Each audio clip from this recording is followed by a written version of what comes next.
Avant les frontières, la Côte d'Ivoire des royaumes oubliés, avant que la Côte d'Ivoire n'existe, avant les frontières tracées sur des cartes étrangères.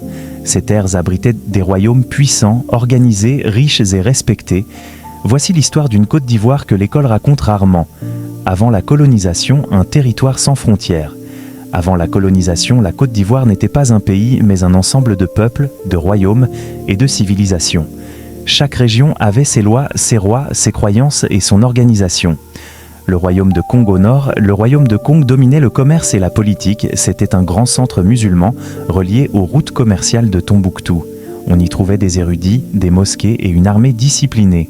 Les royaumes Akan, or et pouvoir. Au centre et à l'est, les peuples Akan fondaient leur richesse sur l'or. Les rois Baoulé, Ani et Abron régnaient avec des symboles sacrés. Le pouvoir n'était pas seulement politique, il était aussi spirituel.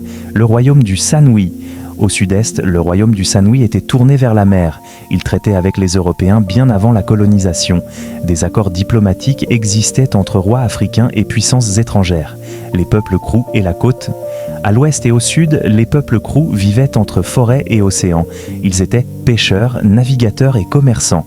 Leur lien avec la nature était sacré et profond, organisation sociale et loi. Contrairement aux idées reçues, ces sociétés étaient très organisées. Il existait des lois, des conseils, des chefs, des rituels de justice.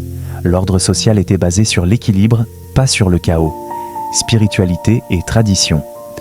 La spiritualité occupait une place centrale. Ancêtres, génies, masques et forêts sacrées guidaient la vie quotidienne.